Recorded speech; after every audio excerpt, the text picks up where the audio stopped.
Fired up. Just do your thing here, bud. Nobody's any better at this than you are. That's fine. Take a deep breath. Give him hell at the end. You like this? Fight like hell like we do every week. You are the best here. Brett, be affirmative. You told me to get on. Info. Ready. Ready. Slow. Green, green, green. Lock it down, lock it down. I'm destroyed, and I just got drove through like 6 times on the 14th. What the f*** is he thinking? That is the stupidest thing I've seen in my career. Literally. Everything you described is accurate. Haven't even finished the second stage yet. Half the field's wrecked. Hell yeah! 11 got it. Rowdy there, Matt. Good job, pal. Thanks, man. Good job all day. Great work, my man. Great work. Keep putting yourself in position, we'll win our share, right? We got one back today, brother. Good job. 10-4, great job, guys.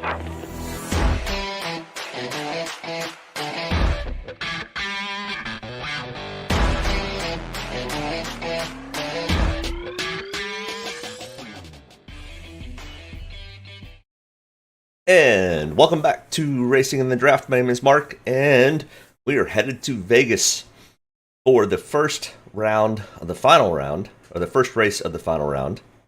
Narrowed down to 8 after the Roval. That was an interesting race, to say the least. 3 races to get us to the final 4 in Phoenix.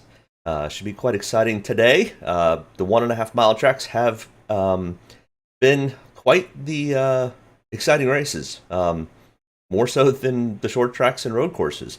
Even though the last 2 road courses, Roval style, have had plenty of excitement and interesting ends to them. Everybody seems to want to pile it into turn 1 and wreck everybody, especially when there's only 3 to go. But I guess that's how it happens. But let's take a look back at the Roval from Charlotte, where Christopher Bell needed the walk-off win to make it to the round of 8, and he did just that.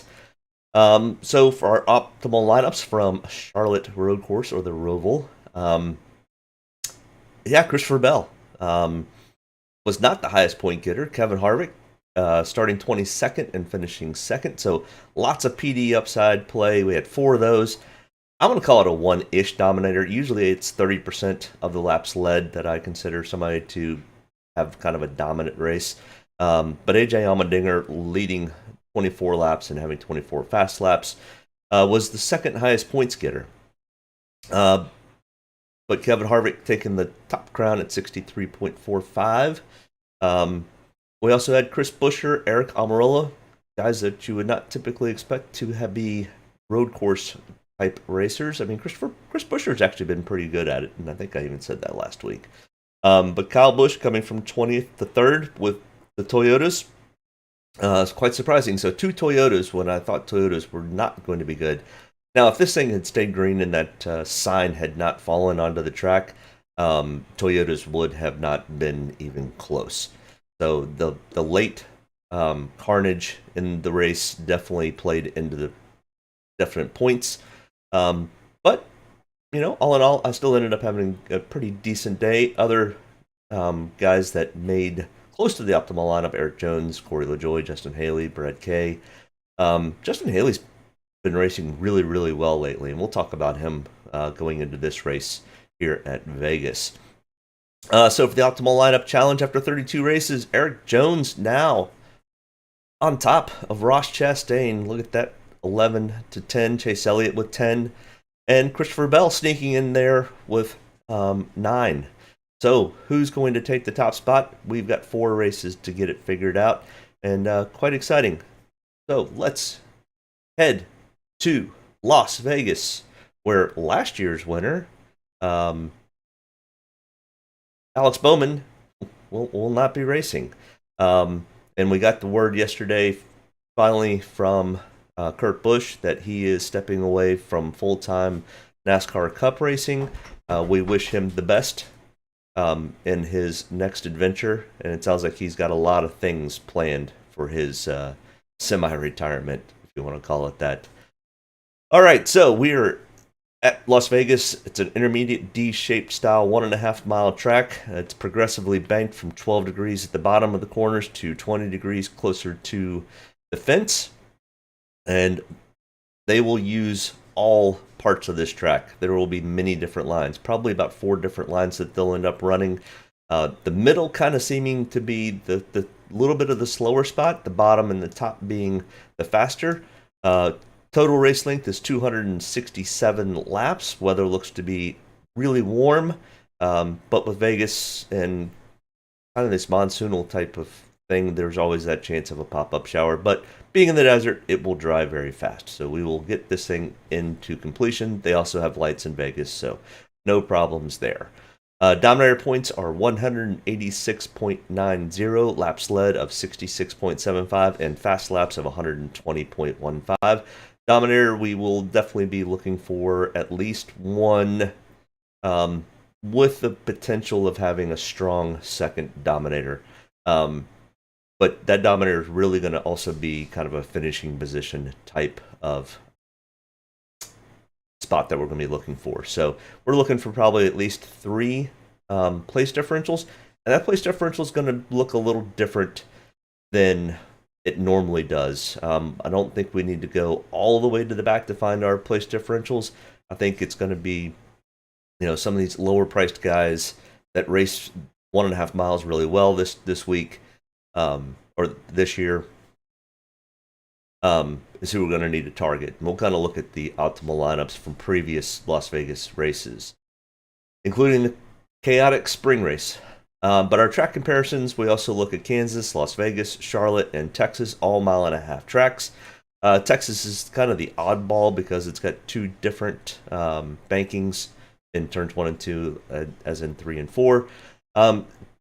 Tire wear will be a little bit of a concern for today. Probably, it's been consistent at these 1.5-mile tracks when they put too much air pressure in, that these things blow at about lap 30 to 35. So we're going to see if that bites anybody in the backside today. Do me a favor, if you are just now joining the video, make sure you hit the like and subscribe button. Hit me up in the chat. Who do you like today for possible Dominator, a win, place differential? Who are you taking in Draftkings or your Fantasy Live, or in betting? Who do you think is going to win or finish in the top 5? We'll kind of go through that. Right now, when we break down these drivers from Draftkings pricing, we start from the highest to the lowest, and Denny Hamlin sits at the top of this chart at 11,100. All right, I'll break down this whole box here in detail, and then we'll kind of go through quicker on each one. So Denny Hamlin, 11,100. Denny qualified in 31st, which I thought the Toyotas were going to be really fast coming into this weekend. I think Denny just missed turn 1 and 2, and it cost him on his starting spot. So potential PD upside play with Denny Hamlin here. He's going to probably be very, very heavily owned today because of his starting spot. He was 13th in single lap, so that's the fastest of all of his practice laps. He was the 13th fastest. He did a total of 14 laps of practice. He did a 5-lap consecutive run. So out of his 14 laps, there was a consecutive run of at least 5 laps, and he was 15th fastest in that 5-lap consecutive average. He did not do a 10-lap consecutive average. There were only a handful of guys that did do that. I think it was like 13 or 14 maybe that did that. And then there's even a smaller who did 15 and beyond. One person did a ton, 31 total laps of practice, which to fit that in a 15-minute window is literally you hit the track and you just don't stop until they tell you to. So when we look at this next line down, this 1 win, 3 top 5s, that's 3 top 5s, 3 top 10s, and 4 top 20s, are all based on the last 5 Las Vegas races. He has a 54.1 DraftKings average. That's all of the DraftKings points that he got in those 5 races. Of course, divided by 5 gives us a 54.1 DraftKings average. And he's got an 11.4 average finish. Starting 31st with an 11.4, we're looking at a potential of at least a 20-point swing if averages play out. Which I think for Denny, a a top 10 is definitely in the works for Denny tonight. He finished 32nd in this race last year, in the spring. So this is based on the last race here at Vegas, which was the spring race where, they didn't know much about this car. They have improved and gotten a lot more information and details on this car. So things will shake out differently. And Denny has a total of 21 total starts. So this is the full history.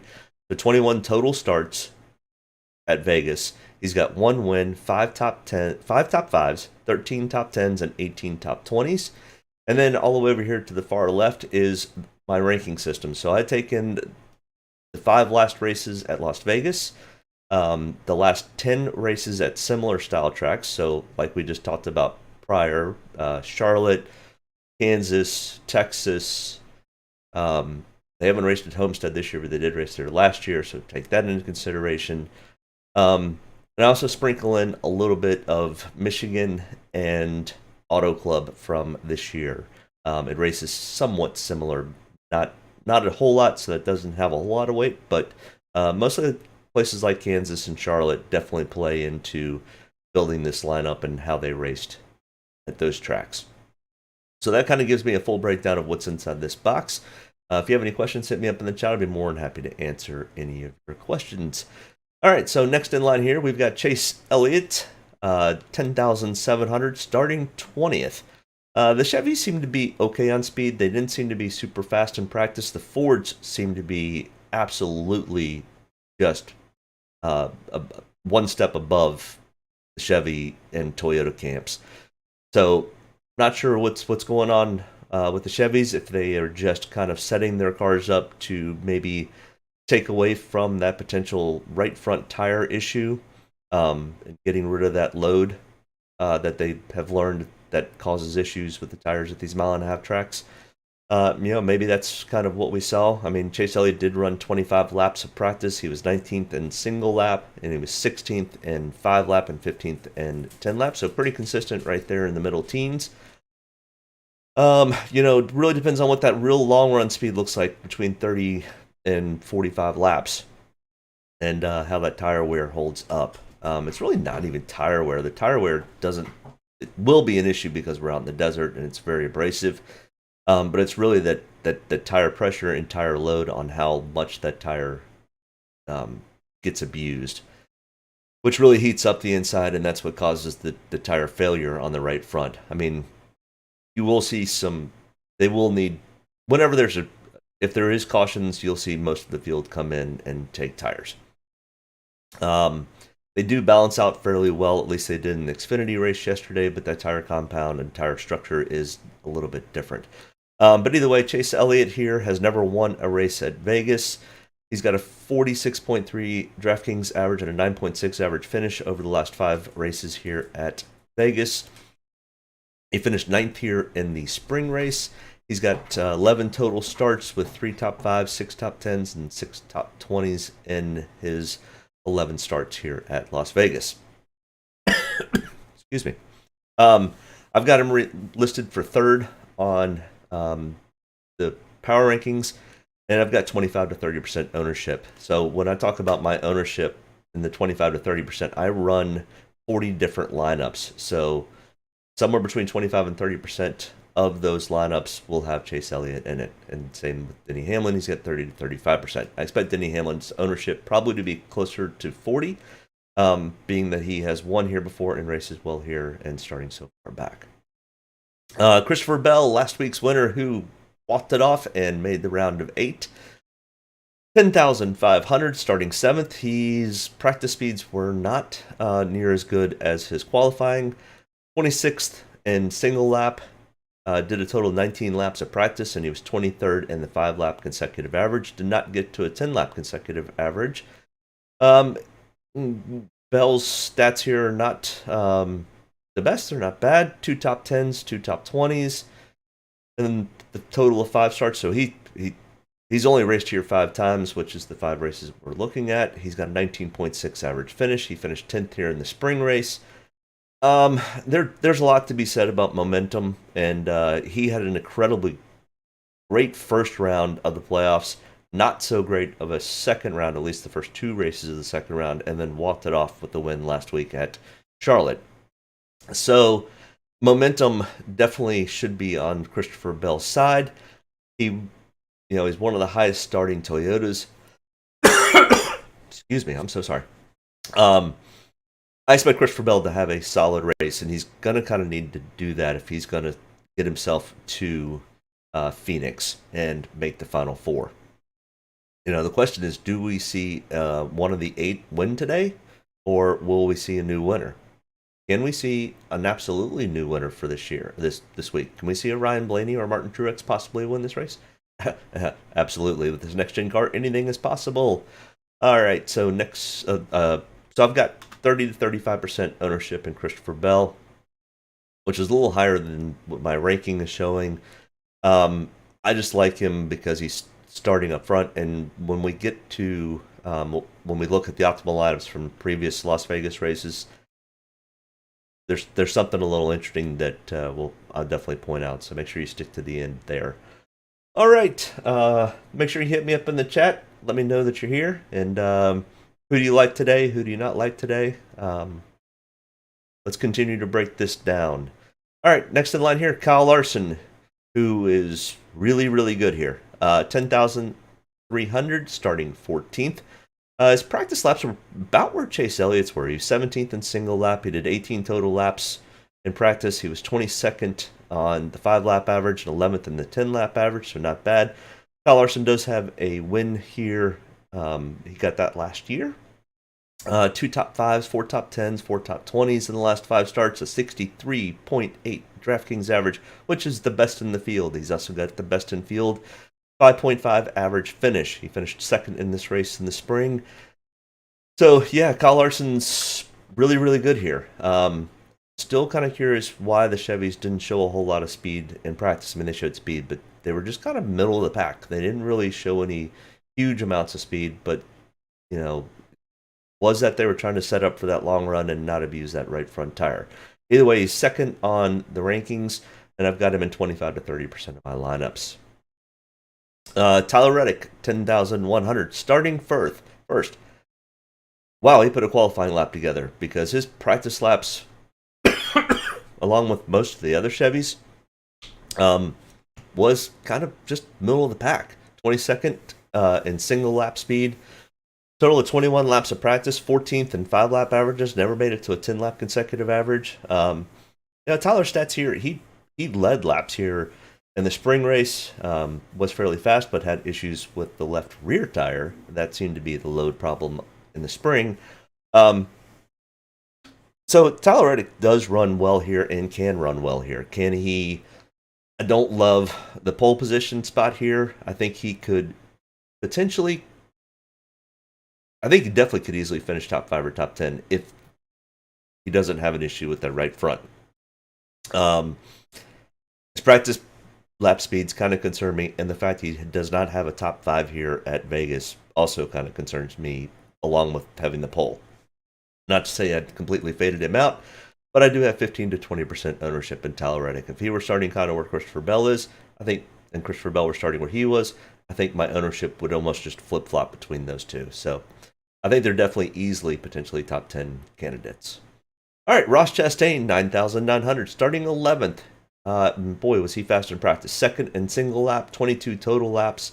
2nd in 5-lap average, and 2nd in 10-lap consecutive average. Ross Chastain missed one of the 5 Vegas races, so 4 total starts. He's got only 1 top 5, 1 top 10, 1 top 20, a 31.7 DraftKings average, and a 19th place average finish. Just remember, Ross was not racing in the same caliber equipment that he's racing in this year. And he's also in that chase. So he finished 3rd in the spring race here. I expect Ross to race very, very competitively. He could easily win this thing and just lock himself into the Final Four, which he's going to, in my opinion, he's going to need to lock himself in or get a very, very big points lead going into Martinsville. If there is going to be a track where the competitors that they feel Ross has done them wrong, that Ross is going to get paid back, it's going to be Martinsville. So Ross is going to need to try to walk off here or at Homestead, and get that win and lock himself in. Because once he's locked in, that he's at least guaranteed to be in that Final Four spot. If he's on that border and it's him and Denny Hamlin, and Denny Hamlin's got to make a choice of who's going to Phoenix, I hate to tell Ross, he's going to probably find himself up in the wall, just to say it bluntly.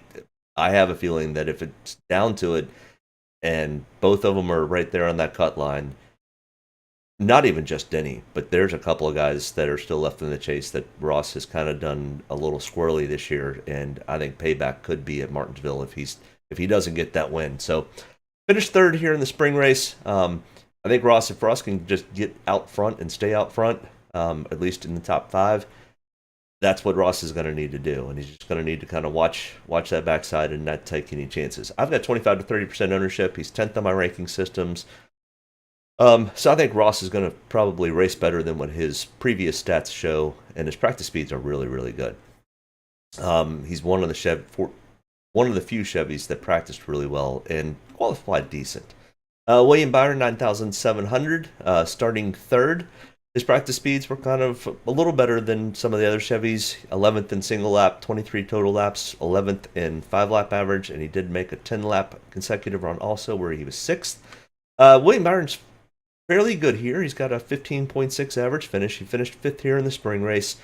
1 top 5, 2 top 10s, and 3 top 20s in the last 5 races. I've got 30-35% ownership here in William Byron. I do like William Byron today also. Not sure I like him for the win as much as I like just a good, solid finish for William Byron today. Hey, hit me up in the chat. Let me know who you like today and who you don't like today. Ryan Blaney, 9,500, who is my absolute pick to walk off and win this thing today and lock himself into the Final Four. I think Ryan Blaney, number one, he was absolutely the fastest car in practice. He backed it up in qualifying with 4th. First in single lap. He was the only driver to start practice and end practice without ever coming into the pits. They've got a ton of information. They unloaded extremely fast. And I'm sure with 31 laps in, they really got some good data on how that right front tire was doing. So I think if there was that issue, this is going to be one of the few teams who has already seen that they might have an issue, and they probably could correct it. But first in single lap, first in 5 lap, first in 10 lap, 31 total laps of practice. Yeah. And he runs fairly well here. 2 top 5s, 3 top 10s, and 4 top 20s in the last 5 starts. I think Ryan Blaney's my pick to win here today. 35 to 40% ownership is what I have of Ryan. I think he is probably hands down. Probably he might be the pick for a lot of the guys when you watch the broadcast today. Kyle Busch, can Kyle Busch turn his bad luck of a year around here at his home track in Las Vegas? He's got 1 win here in his total history. In the last 5 races, he's got 3 top 5s, 4 top 10s, 5 top 20s. That's not bad. A 6.2 average finish. I think that's probably the best average finish next to Kyle Larson. So we potentially could see a Kyle and Kyle show today. 12th in single lap, 19th in 5-lap average. Kyle just needs to not have any issues on pit road and not have engines blow. So, if Kyle can get there towards the end, he's got a ton of PD upside play. I still the bad luck bug has just not gotten away from the Toyotas as much this year. I've only got him in 15 to 20% ownership range. Starting 18th, there's a lot of PD upside play. I mean, he's 5th on my power rankings, so I could see the potential of having more ownership than 15 to 20%. All right, next in line here, Martin Truex Jr., 9,100, starting 27th. Ton of PD upside here for Martin Truex Jr., who does have 2 wins at this track in his total 21 starts. But in the last 5 races, he's got 2 top 5s, 4 top 10s, 5 top 20s, 40.7 Draftkings average, which is really, really good, an 8.4 average finish. So Martin Truex Jr. runs really well here. The problem is, his practice speeds were 29th in single lap, 26th in 5-lap consecutive average. I just the practice speeds from the Toyotas just really surprised me. I don't know if they were just coming in really, really conservative with the tires to see what they would do. I don't really know and have not heard any explanations on why the Toyota camp was just off coming into Vegas. And it's a little surprising. They usually run fairly well here, and they've been running really, really well at these 1.5-mile tracks. Fourth on my ranking system, I've only got him in 10 to 15% because, I mean, Kyle Busch has had bad luck. Martin Truex Jr. has had worse luck this year. So the Toyota camp could absolutely surprise me and bite me in the backside today. But I really do think the Fords, if they can keep that front tire underneath them, are going to have just a stellar day. They unloaded very quick. The question is, what does that tire do? Starting 5th, 10th in single lap, 13th in 5-lap consecutive average. Joey's also got 2 wins here. In the last 5 races, he's got 1 win, 1 top 5, 2 top 10s, 5 top 20s, a 38.5 Draftkings average, a 9.8 average finish. He finished 14th in this race in the spring, so, I mean, all things indicate for Joey, probably a decent top 10 day. Starting 5th, I'm okay with Joey starting that high up. He just needs to not have any issues on pit road and just needs to save that right front tire. Broken record here. That's going to be for everybody. 8th on the ranking systems, 35 to 40% ownership with Joey Logano. I think Joey Logano and Ryan Blaney, I think it's that Penske camp, really, really could be troublesome for the rest of the field today. Bubba Wallace, 8,500, starting 9th. Bubba, you outkicked your coverage, in my opinion. He was decent in practice, 14th with 19 laps. I mean, this is the car that he dominated in Kansas. And these 2 tracks are somewhat similar. The bumps in turns 1 and 2 seem to be throwing Bubba Wallace for a little bit of a loop. Yeah, I mean, I don't have much of any ownership. I think Bubba Wallace kind of outkicked his coverage here. Because if we look at his stats, he's only got 1 top 10, 2 top 20s here. He's got a 20.6 average finish. He finished 25th in the spring. Now, I understand spring to now, Bubba Wallace has done a complete 180. But, I mean, out of 9 total races here at Vegas, he's only got 2 top 20s. I just don't like the starting spot. If Bubba were starting in the 20s, I think he could come up and finish in the teens. Yeah, I'm just faded off of Bubba Wallace. It's, I just don't think. I think he's going to come in here a little too confident because he won in this car in Kansas, and the tracks are, the surface is just different. But either way, next in line here, 8,300 for Kevin Harvick, starting 13th, 19th in single lap, 19th in 5 laps, 7th in 10 lap average. So pretty consistent across the board for practice speeds. Coming from that Stewart-Haas and Ford camp, like we said, the Fords have been very quick, at least in practice and qualifying. In the last 5, he doesn't have a top 5, but if we look at his total history here, 26 total races, he does have 2 wins, 7 top 5s. He knows how to get around this place. He knows how to race 1.5 miles. Now, will the absence of Rodney Childress on the pit box cause any issues? And it didn't seem to bother him last week at the Roval, where Kevin had a really, really good race and was able to get himself into the top 5 there towards the end. So I've got 20-25% ownership of Kevin. I think Kevin's kind of got a point to prove. Even though he's not in the chase, I think he's still got a point to prove to NASCAR at least. All right, Chase Briscoe, who just snuck in and knocked my poor guy out. My boy Kyle Larson's out. But he's not out. His team's not out. And for some reason, the media is not talking about that at all because that's really where all the money gets paid. It's not to the driver fund. It's to the owner fund, and then the owner fund pays the driver. So, yeah, you may not get the big fat trophy and carry it home as the NASCAR Cup champ, but what's more important, trophy or the money? Good question. Kyle Larson walk off and take the owner's trophy? I don't know. It's going to be a good question. It's going to be interesting. So Chase Briscoe ended up, Kyle Larson did it to himself in that race, but, Either way, without that sign, we could beat that one to death. Everybody else has this week. Without that sign, Kyle Larson's in, Chase Briscoe's out. Plain and simple. But Kyle Larson doesn't hit that wall, Kyle Larson's in. I don't know. Either way, my guy's out, but my guy's team is not out.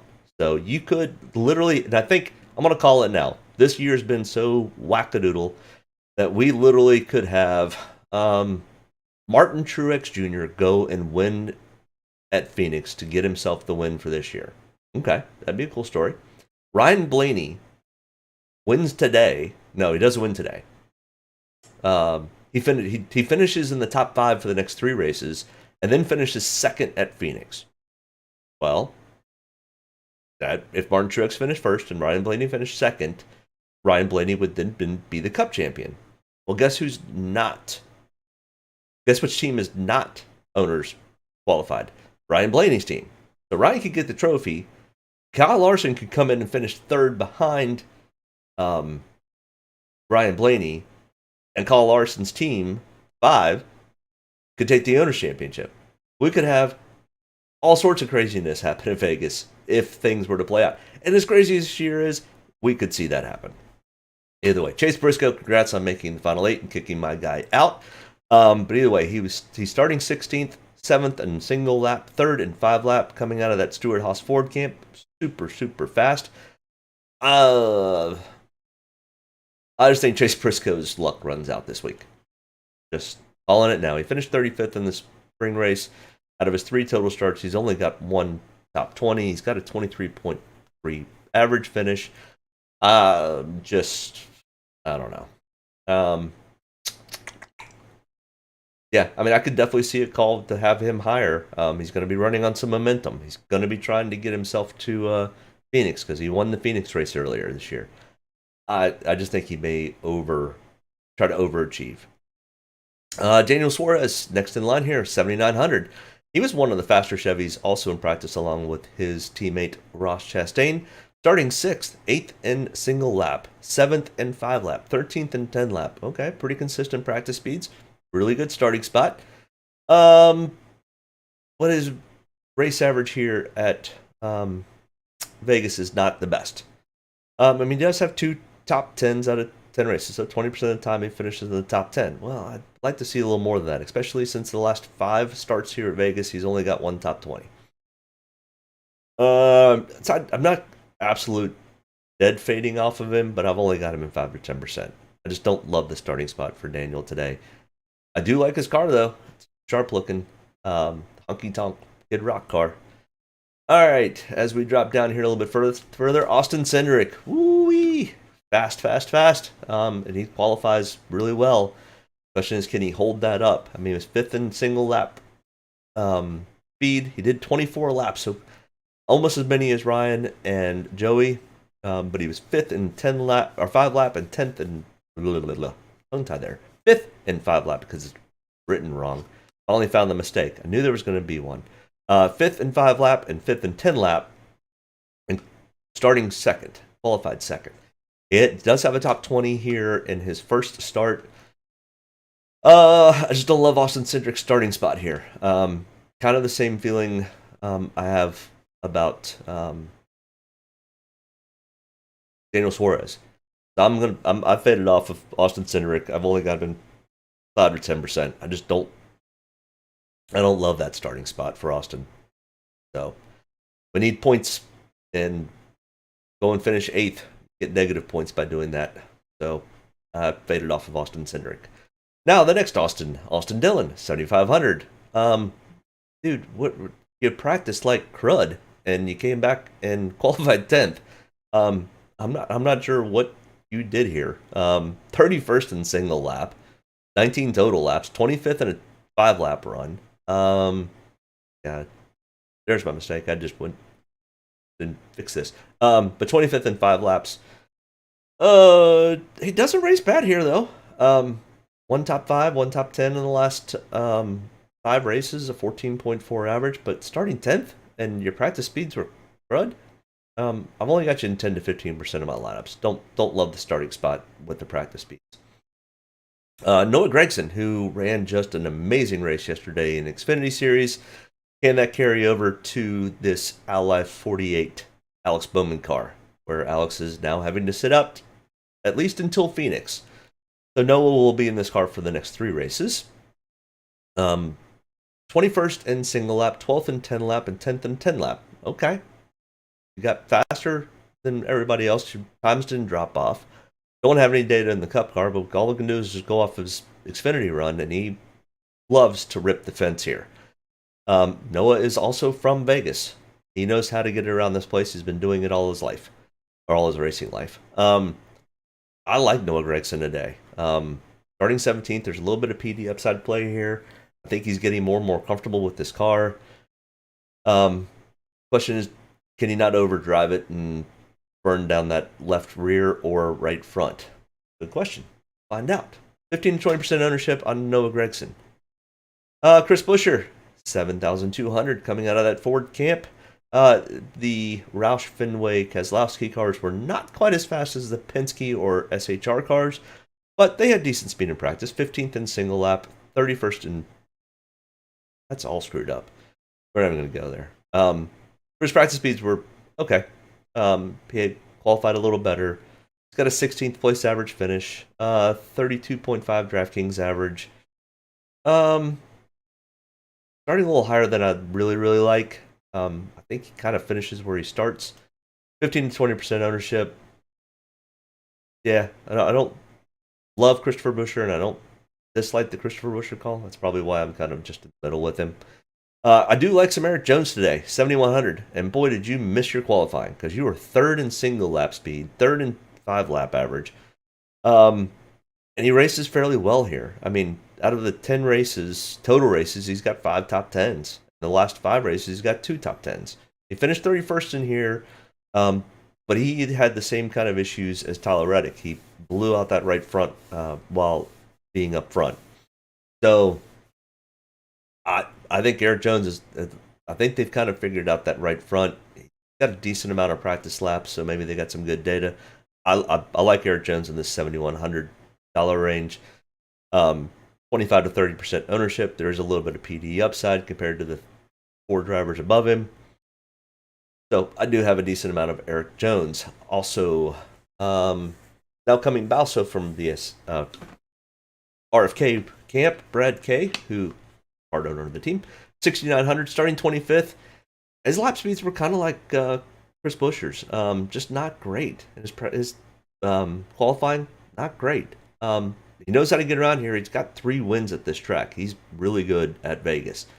The problem is, I mean, and he's continually getting better and better in this car. Compared to where he was 6 months ago, this team has really turned the corner. I'm sure they're ready for a break, but I'm also sure that they're probably would love to see the season keep coming, because I think Brad K could end up getting a potential win here in the next few races. Is today the day? I don't know. Can he get in, have a good solid top 10? Absolutely. I like his starting spot in 25th.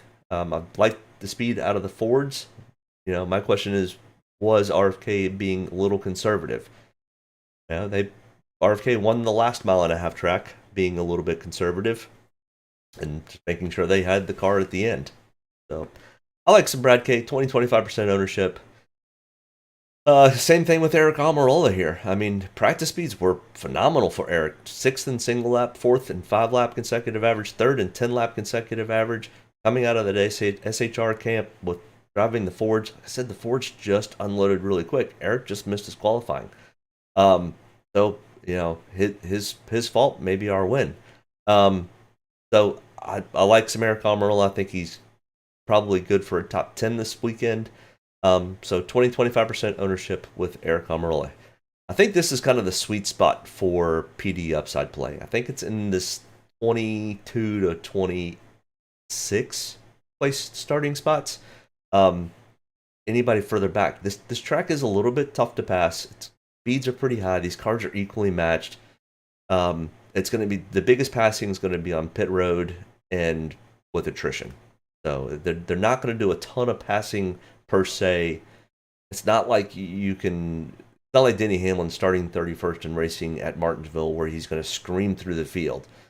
It's going to be a long, methodical day for a Denny Hamlin starting in 31st. Where Eric Almirola can just, every pit stop, if he gains 2 or 3 spots, gets himself into that potential run to the end, maybe a late caution, he gets himself a top 10. So I like Eric Almirola's starting spot of 23rd. Ty Gibbs, Ty has just struggled to figure this car out. So I have taken out pretty much Ty Gibbs. He's 32nd in single lap, 30th in 5 lap. I think he was last in 10 lap. I think it was only 16 drivers. Just really, really not good on speed, and so surprising out of these Toyotas. And Ty Gibbs, who was very, very fast in the Xfinity car. A little disappointed there. All right, AJ Allmendinger starting 21st. Wow, you missed your qualifying, but you hit it out of the park during practice. 4th in single lap, 6th in 5 lap consecutive average, 4th in 10 lap consecutive average. Ran really, really well last week. Ran pretty well until this pit crew screwed him yesterday in the Xfinity race. Starting 21st, I think there's a little bit of PD upside play here. I'm not sure if AJ gets quite to the top 10, but potentially, I think he more in the 11th or 12th place finish.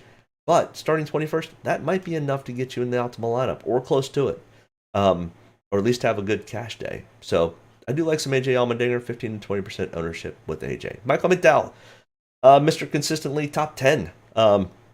This guy just keeps rattling off top 10s, and he was going to have another top 10 at the Roval until I think Cindric took him out or somebody took him out. But either way, Michael McDowell, 6,200, starting 15th, 20th in single lap, 18th in 5 lap, 8th in 10 lap. So a little conservative in his Ford, but I think Michael McDowell could easily still get himself into a top 10. He has shown over and over again, week in, week out, that he's going to run kind of where he starts, and then improve just a little bit. So I do like Michael McDowell potentially for another top 10 this weekend, if not just right outside. So finish where you start, but at 6,200, that might be enough to at least, I don't know, maybe not the optimal lineup, but finish high enough up that it will cash. Ricky Stenhouse Jr., $6,000, starting 29th. And I think this is about, other than Denny Hamlin, this is about as far back as I really want to go with some of these drivers. Now, just because of how the financing, the money works, and the salary cap, we do have to dig in a little bit to some of these guys below Ricky. But I have 15 to 20%. He's got 1 top 5, 1 top 10, and 3 top 20s in the last 5 races here at Vegas. He's got a 15th place average finish. If he can just hit that 15th place average finish, that's going to be enough to finish in some money. Maybe not the optimal. Now, Ricky coming from 29th, if he goes out and there's a lot of attrition, he gets up to 5th, absolutely he's going to be in the optimal lineup. So 15 to 20% ownership. I do like some Ricky Stenhouse Jr. Don't love it. I like a Cole Custer much better. Coming out of that Ford SHR camp, he was 16th in single lap, 20th in 5 lap consecutive average. He did not have a great race here in the spring. I think he was part of the attrition issue and tires issues. Starting 24th, decent amount of PD upside potential. His average finish is 24th here, 2 top 20s. But that Ford camp is just fast today. And finally, Cole Custer practiced fairly well, but didn't out-qualify himself. So I like Cole Custer just to be cool, calm, and consistent today. Work himself up to maybe a top 15. I'm not sure he cracks the top 10. But that's probably enough at 5,900 to help out to do some of the heavy lifting for the guys that are up front. All right, Justin Haley, who I really, really like today, coming from the 28th starting spot. He was 18th in single lap, 10th in 5 lap. Justin Haley's been on just his upward trajectory has been really, really good over the last 5 races or so. 5,800, starting 28th. Practice speeds were good. He does have a top 20 here out of his 3 total starts. I really like Justin Haley today to kind of throw a wrinkle into everything. I've got him in 20-25% of the ownership. Ty Dillon, his stats are decent here. His practice speeds were not great. Starting 33rd. Yeah, I feel for Ty, but I don't have any ownership.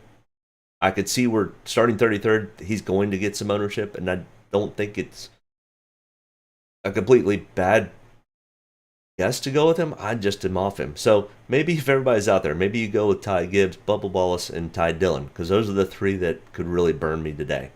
And there's something to be said about that. Harrison Burton, what are you doing qualifying 8th again? Super fast qualifying. He's driving that Penske Ford, or Penske style Ford, coming out of the Wood Brothers camp. Practice speeds weren't quite as good as the other Fords, but his qualifying sure the heck was. Starting 8th. He does have a top 20 here, which he got in the spring. He got 16th. The problem is, I think it would be a great day for him if he finishes 16th. But it's not a great DraftKings day. Starting 8th if you finish 16th. So I faded off of Harrison. He just outkicked his coverage. I don't think he finishes in the top 10. He could finish in top 20, but I don't think Harrison makes it to the top 10. There's too many other faster drivers there's too many chase drivers that are going to finish above him. Todd Gillen starting 35th, and his practice speeds were not bad. 24th, they're not as bad as starting 35th. So this is about, I think I do have some Corey LaJoy who's below this, but starting 35th, I mean, that's next to the last. So pretty much nowhere to go but up. 24th in single lap, 21st in 5 lap, 12th in 10 lap. He finished 23rd. I mean, he finishes 23rd at 5,200, starting 35th. I mean, that's a decent amount of PD upside swing. So I do have some ownership of Todd Gillen today, 15 to 20%. Landon Castle, yeah, it's just engineering and equipment. It's not driver talent. Because he's not a 32nd place driver. He's not a 35th and 34th place practicer. It's all equipment. But with that being said, I'm fading off. I have him 5 to 10%. Just because I had to fit some other guys in. Corey LaJoy, kind of the same boat as Landon Castle, starting 30th in single lap, 27th in 5 lap. Now he does have 2 top 20s in the last 5 starts, 25th place average finish, and he finished 15th here in the spring. So, question is, does this become an attrition race? If it does, I mean, some of these guys down here like BJ McLeod and Cody Ware and JJ Yeley become potentials, but I'm not willing to take that chance. I think these cars are going to be fairly conservative. Nobody wants more concussions. Nobody wants tires blown. But you're going to have those 8 drivers up front who've got to get good finishing spots. But, JJ Yeley, he qualified really well. His practice speeds were not where they needed to be, but no ownership there either. All right, let's kind of go over it again. Highest owned drivers today, I think, coming from DraftKings will be Denny Hamlin, Kyle Larson, Chase Elliott, Martin Truex Jr., because everybody's going to play the PD upside play. I do not think that is the play for today. Could come back to bite me. I'm not saying I disowned these guys by any means. I still have really good ownership of all 4 of those guys. But I'm not as heavy as I would have thought. And once I saw the optimal lineups from previous Vegas races, other than the spring race where it was a tire issue, but if you're going to look for PD upside, you're definitely looking at the Denny Hamlins, the Chase Elliott's, the Martin Truex Jr., the Kyle Busch, Ricky Stenhouse, Brad Kay, Todd Gillen, Ty Dillon. What I'm looking for, I think, is the sweet spot. It's this finishing spot where these guys are the guys that I think could finish in the top 10. Not saying that a Kyle Larson or Denny Hamlin or Kyle Busch can't finish in the top 10. They definitely can. But history has shown here at Vegas that that's not the case. The sweet spot's going to be found in here. The Joey Logano's, the William Byrons, the Ross Chastains, a Blaney, a Christopher Bell. I think Tyler Reddick easily could be a top 3 car. It's just really risky starting from the pole. And I know that the pole position has not been as risky this year. We've had more pole guys end up finishing optimal lineup than we've had, I think, in the last 10 years. But either way, this is where the sweet spot's going to be. I'm going to throw Harrison Burton out of there. Sorry, bud. You're just not there yet. So let's look at these optimal lineups from the past. Yes, absolutely. The spring Vegas race was absolutely attrition based, 100%. Now it's real easy to take a Kyle Busch starting 37th to get in the optimal lineup, no questions. Then he led a bunch of laps. And Ross Chastain led 83 laps here, starting 18th. I think Ross leads laps here today too. But now we go and we start looking at previous Vegas races, and we look at all the Xfinity races at this track, and all of that correlates into kind of how these lineups need to get built. I mean, Bubba Wallace starting 21st and finishing 16th. It was just strictly finishing spots, not completely, but yeah. So yeah, it's tough. I mean, you're definitely looking for that dominator. I mean, Ross Chastain dominated here. Denny Hamlin. So we got 1 and 1. We don't have any PD upside plays in the optimal lineup. That's interesting. Where we had 5 in the spring. We look here at the spring 2021. We only had 1 place differential, which was Eric Jones for 29th to 10th. Everybody else was under the 10. I do place differentials if you're more than 10 spots better than where you started. Yeah, it goes. I mean, it's really interesting. But a lot of these sweet spots is coming from the teens and low 20s. I mean, look here. Nobody in the top 20 even made the optimal lineup. It was all finishing positions. 1 dominator. 1 place differential, which is really odd and really strange. We just haven't seen this at other tracks. Now, the spring race was unusual, but I think these guys are going to be a little bit conservative. The biggest potential for this car to get around and hit the rear is at a 1.5 mile style track like this. So I think they're going to be a little conservative today. But either way, I am headed to my son's baseball tournament. Make sure you hit me up in the chat if you have any questions, thoughts, concerns. I appreciate you tuning in. Good luck today. It's going to be the 1.5 mile seemed to be the best racing we've seen this year. So welcome to the round of 8, and good luck with your lineups, and good luck with any of your bets that you place. Have a great weekend. We will see you next week when we head to Miami Homestead. That's going to be a great race. Especially in this car. I think it's going to put on a heck of a show. Enjoy. Good luck. See you next week. Thanks for tuning in. Bye. Get a good deep breath. Get ready to roll here. Only about one thing tonight. Getting the W's, so got to be around the end to do that. Get ready to roll tonight, boys. Let's go have some fun. Don't get me any more fired up than I already am. All the way to the checker. You're fine. Nobody's got to run. Checker time, baby! Hell yeah! Proud of you there, Mac. Good job, pal. Thanks, man. Good job all day. Great work, my man. Great work. Keep putting yourself in position. We'll win our share, right? We got one back today, brother. Good job. Great job, guys. Excellent work, my man. Excellent work. Thank you. Man, that's awesome. Set out with a goal, we got it here, bud. Thank you very much. Really proud of you, man. Drove your butt off tonight. We had the fastest car here, bud. Probably killed our deal there. Just feel like I gave one away. Yeah, boys. Way to rebound. Great job. Great job, bud. Really good job. Appreciate you hanging in there with us all weekend. What a weekend. Good job. Thank you.